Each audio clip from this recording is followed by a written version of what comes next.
എല്ലാ മാന്യപ്രേക്ഷകർക്കും ക്ഷേത്ര മീഡിയയിലേക്ക് ഈ തത്സമയത്തിലേക്ക് സ്വാഗതം. പ്രിയമുള്ളവരെ, ഇന്ന് ലോകം മുഴുവൻ കാണുന്ന ഒരു മഹോത്സവം, അത് അമ്മ എന്ന പ്രതിഭാസത്തിൻ്റെ അനുഗ്രഹീതമായ കൃപാകടാക്ഷം ചൊരിയുന്ന, ഏവർക്കും ആനന്ദം പകരുന്ന ഒരു കർണോത്സവം അഥവാ നയനോത്സവം. നമ്മുടെ മനസ്സിനും ശരീരത്തിനും സുഖസന്തോഷങ്ങൾ ലഭിക്കുക എന്നുള്ളതാണ് ഏതൊരു കർമ്മത്തിൻ്റെയും അടിസ്ഥാന ലക്ഷ്യമെന്ന് നമ്മളെ പഠിപ്പിച്ച പൂർവ്വസൂരികളായ ഗുരുപരമ്പരകളെ മനസ്സിൽ ധ്യാനിച്ചുകൊണ്ട് ക്ഷേത്ര മീഡിയ ഒരു വിശിഷ്ട വ്യക്തിത്വത്തെ നിങ്ങൾക്ക് പരിചയപ്പെടുത്തുകയാണ്. അത് മറ്റാരുമല്ല, ഈ ക്ഷേത്രത്തിൻ്റെ ഇന്ന് കാണുന്ന ഈ പ്രൗഢിയും അലങ്കാരങ്ങളും എല്ലാം തന്നെ അമ്മയുടെ ചൈതന്യമാണ്. ആ ചൈതന്യത്തെ അനുദിനം സേവനത്തിലൂടെ, തൻ്റെ പ്രക്രിയകളിലൂടെ, പൂജാതി കർമ്മങ്ങളിലൂടെ അനുദിനം വർദ്ധിപ്പിക്കുന്ന ക്ഷേത്ര മേൽശാന്തി അറയ്ക്കൽ മഠം ബ്രഹ്മശ്രീ സുധിശാന്തി എന്ന അനുഗ്രഹീതനായ ആ അമ്മയുടെ സേവകനെ വളരെ അഭിമാനത്തോടു കൂടി ക്ഷേത്ര മീഡിയ പരിചയപ്പെടുത്തുകയാണ്. നമസ്കാരം. ക്ഷേത്രം എന്ന് പറയുന്നത് നമ്മുടെ ഗാത്രസമാനമാണ്. ആ ഗാത്രസമാനമായ ക്ഷേത്രത്തെ പരിപാലിക്കുക എന്നാൽ അവനവനെ തന്നെ പരിപാലിപ്പിക്കുന്നതിന് തുല്യമാണ്. അപ്പോൾ അത്തരത്തിലുള്ളൊരു മഹാകർത്തവ്യം നടത്തി ഈ ക്ഷേത്രത്തിൻ്റെ പ്രൗഢിയും അതുപോലെ തന്നെ അതിൻ്റെ മഹിമയും ലോകത്തിന് മുഴുവൻ സമർപ്പിക്കുന്ന ചൈതന്യവത്തായ ഈ ക്ഷേത്രത്തിൻ്റെ നിത്യസേവകൻ എന്ന നിലയിൽ അമ്മയെ സേവിക്കുമ്പോൾ, അല്ലെങ്കിൽ അമ്മയുടെ ഒരു ദാസനായി അമ്മയുടെ എല്ലാ കർമ്മങ്ങളിലും അനുഷ്ഠാനപൂർവ്വം നിർവഹിക്കുമ്പോൾ അങ്ങയുടെ മനസ്സിൽ എന്താണ് ഈ ലോകത്തോട് പറയാനുള്ളത്? ഏറ്റവും വളരെ സന്തോഷകരമായ ഒരു സുദിനമാണ് ഇന്നിവിടെ കാഴ്ചവെച്ചിരിക്കുന്നത്. തീർച്ചയായിട്ടും മധ്യ കേരളത്തിലെ തന്നെ ഭദ്രകാളി ക്ഷേത്രത്തിലെ ഏറ്റവും വിശ്വപ്രതിഷ്ഠമായ ഭദ്രകാളി ക്ഷേത്രം ഒന്നാണ്. ദേവിയുടെ പ്രതിഷ്ഠ വടക്കൻ ചൊവ്വയായിട്ടാണ്. പടിഞ്ഞാട്ട് ദർശനമായിട്ടിരിക്കുന്ന ഭദ്രകാളി ക്ഷേത്രത്തിൽ വളരെ രൗദ്രഭാവത്തോടു കൂടിയിരിക്കുന്ന ദേവീഭാവമാണ്.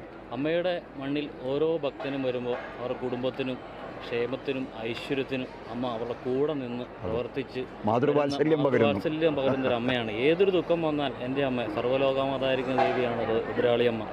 അതുപോലെ തന്നെ നമ്മുടെ ഒരു വിശേഷ ദിവസങ്ങളോ നമുക്കൊരു ബുദ്ധിമുട്ട് വന്ന ടിക്കാട്ടമ്മയെന്ന് വിളിച്ച കൂടെ വാത്സല്യം പകരുന്നൊരു ദേവിയാണ്. അതിൻ്റെ അഭിമാനമായിട്ട് നമുക്ക് പറയാൻ പറ്റുന്ന ഒരു കാര്യമാണ് ഈ മണ്ണിൽ ഈ നിന്ന് പിടിക്കുന്ന ജനപ്രവാഹം. തീർച്ചയായിട്ടും ഏതൊരു കർമ്മത്തിനും അമ്മയുടെ കൂടെ നിന്ന് പ്രവർത്തിക്കാനായിട്ട് ഇരിക്കുന്ന ഓരോ ഭക്തനും അവരുടെ കുടുംബത്തിന് ഐശ്വര്യമാണ് പറഞ്ഞുകൊണ്ടിരിക്കുന്നത്. അത്രയ്ക്കും അധികം പറഞ്ഞാലും അമ്മയുടെ ഇല്ലാത്തൊരവസ്ഥ അതുപോലെ സന്തോഷം ദിനമാണ്. ജ്യോതി സ്വരൂപിൻ്റെ ഏറ്റവും മൂർധന്യ ഭാവമാണ് ദേവിയുടെ 10ാമത് നാളിലെ ഇതിൻ്റെ ഏറ്റവും ാണ് നടന്നുകൊണ്ടിരിക്കുന്നത്.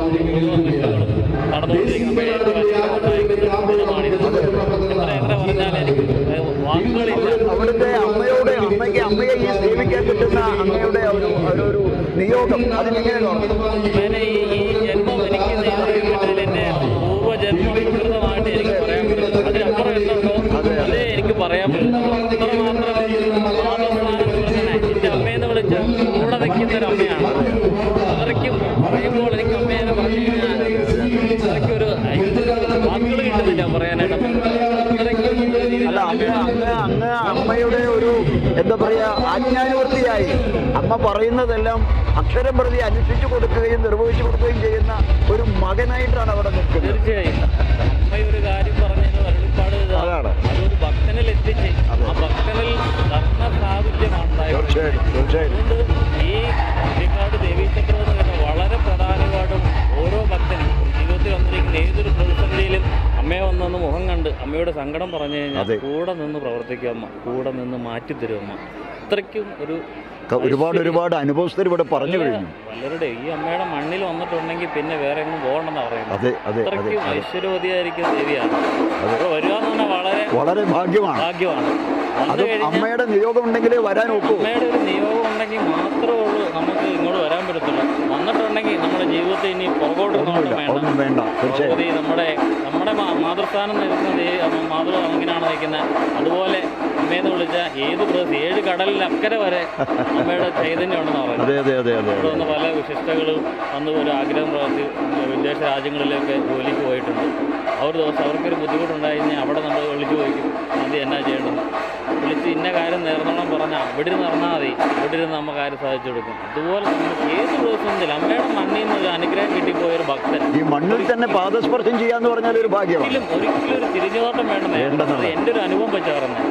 ഞാനൊരു 18 വർഷ കാലഘട്ടം ദേവിയെ സേവിച്ചുകൊണ്ടിരിക്കുന്നു. ഓരോ നാളുകളിൽ ഓരോ സമയത്തും ദേവി ഓരോ കാര്യങ്ങളാണ് നമ്മൾ എത്തിച്ചുകൊണ്ടിരിക്കുന്നത്. മുമ്പിൽ കാണിച്ചു തരികയാണ്. നമ്മുടെ മുന്നിൽ കാണിച്ചു തരും. ഒന്നും പറഞ്ഞില്ല, എൻ്റെ അമ്മയെന്ന് വിളിച്ചാൽ ഇന്ന കാര്യം ഇന്ന നമ്മളെ വിളിച്ച് കാണിച്ചു തരും. അതൊക്കെ നമുക്ക് തീർച്ചയായും ഏറ്റവും ഒരു മൂർധന്യ ദിവസമാണിത്. അതെ അതെ അതെ അതെ. എന്താണ് പ്രേക്ഷകരോട് പറയാനുള്ളത്? അങ്ങേക്ക് ഒരു മെസ്സേജ് പറയാനുള്ളത്? കാരണം അമ്മയെ സ്നേഹിക്കുകയും പരിപാലിക്കുകയും ചെയ്തതെന്ന് പറഞ്ഞാൽ അത് സ്വന്തം അമ്മയെ പരിപാലിപ്പിക്കുന്നതിന് തുല്യമാണ് തന്നെയാണ്. എനിക്ക് പ്രേക്ഷകരോട് പറയാനുള്ളത് വെച്ചാൽ ഇത് കലിയുഗമാണ്. കലിയുഗത്തിൽ ഏറ്റവും ആദിപരാശക്തി ലോകമാതാവായിരിക്കുന്ന ദേവിയാണ് ഭദ്രകാളി അമ്മ. ഭദ്രകാളി എന്ന ഭദ്രമായിരിക്കുന്ന ഈ ലോകം, ഈ ലോകത്തെ മൊത്തം കാത്തുരക്ഷിക്കുന്ന കാലത്തെ ഭദ്രമാക്കുന്നവളാണ്. അതെ, ആ നാടിന്റെ ഭദ്രത ആണല്ലോ നമുക്ക് ഇന്ന് ജീവിതത്തിൽ വന്നിരിക്കുന്ന പല പ്രയാസങ്ങളുണ്ട്. കുടുംബത്തിൽ സമാധാനം ഇല്ലായ്മ ഒരു വലിയ ഒരു ദുരിതം തന്നെയാണ്. തീർച്ചയായിട്ടും ധനമുണ്ട്, പ്രതാപം ഉണ്ട്, മനസ്സമാധാനം ഇല്ലെന്ന് നമുക്ക് എന്തെങ്കിലും അർത്ഥമുണ്ടോ? ശാന്തതയില്ലാത്ത ഒരു അവസ്ഥ. ദേവി ഉപാസനയായിട്ട് ദേവിയുടെ ഒരു മകനായിട്ട് നിൽക്കുന്നവർക്ക് ഒന്നും വേണ്ടെന്നാ പറയുന്നത്. അത്രയ്ക്കും കൂടെക്കുന്നവരാണ്. അത് ലോകമാതായിരിക്കും ഭദ്രകാളി. തീർച്ചയായും കൂടുതൽ എനിക്ക് അമ്മയെക്കുറിച്ച് ഒന്നും പറയാനില്ല. തീർച്ചയായിട്ടും അമ്മ എന്നാൽ മാതൃസ്നേഹത്തിൻ്റെയും വാത്സല്യത്തിൻ്റെയും നിറകുടമാണ്. ആ അമ്മയെ പരിപാലിച്ചു വരുന്ന ഒരു സേവകന്റെ വാക്കുകളാണ് നമ്മൾ കേട്ടത്. ഈ അമ്മ ലോകമാതാവ് എല്ലാവരെയും സാന്ത്വനപ്പെടുത്തി അവരോടൊപ്പം നിന്ന് അവർക്ക് താങ്ങും തണലും കരുത്തും പകരുന്ന ഈ അമ്മ ഇവിടെ എത്തിച്ചേരാൻ കഴിയുക എന്ന് പറയുന്നത് തന്നെ സൗഭാഗ്യമാണ്. കാരണം അമ്മ വിളിക്കാൻ ആ വിളി കേൾക്കുന്ന മക്കളാണ് ഇവിടെ എത്തുന്നത്. അവരുടെ സർവ്വ ദുഃഖങ്ങളും ഈ മണ്ണിൽ പാദസ്പർശം ചെയ്യുന്നതോടുകൂടി ഒഴിഞ്ഞോടി മറയുകയാണ്. അക്ഷണം അവരുടെ എല്ലാ ദുരിതങ്ങളും നീങ്ങി ശാന്തമായി. അപ്പോൾ അദ്ദേഹം പറഞ്ഞതുപോലെ ഇന്നത്തെ ആധുനിക കാലഘട്ടത്തിൽ അതിസങ്കീർണങ്ങളായ നിരവധി പ്രശ്നങ്ങൾക്കിടയിലൂടെ കടന്നു പോകുന്ന ആധുനിക മനുഷ്യൻ്റെ മനസ്സൊരിക്കലും സ്വസ്ഥമാകുന്നില്ല. എന്നാൽ ഇവിടെ എത്തിച്ചേരുമ്പോൾ ആ ദുരിതങ്ങളും ദുഃഖങ്ങളുമെല്ലാം ആ പാദങ്ങളിൽ സമർപ്പിക്കുമ്പോൾ തീർച്ചയായും അമ്മ അതിനൊരു വഴി കാണിക്കുന്നു എന്നുള്ളതാണ് അദ്ദേഹത്തിൻ്റെ വാക്കുകളിൽ നിന്ന് മനസ്സിലാക്കുവാൻ സാധിച്ചത്.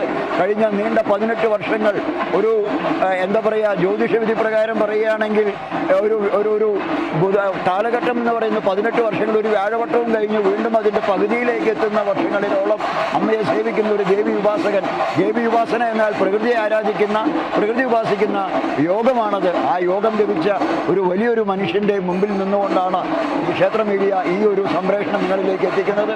തീർച്ചയായും അങ്ങ് അനുവദിച്ചു തന്ന ഇത്രയും സമയം, ഈ ഒരു അഭിമുഖത്തിനായി അനുവദിച്ചു തന്ന സമയത്തിന് അങ്ങയോട് ഞങ്ങൾ കടപ്പെട്ടിരിക്കുന്നു.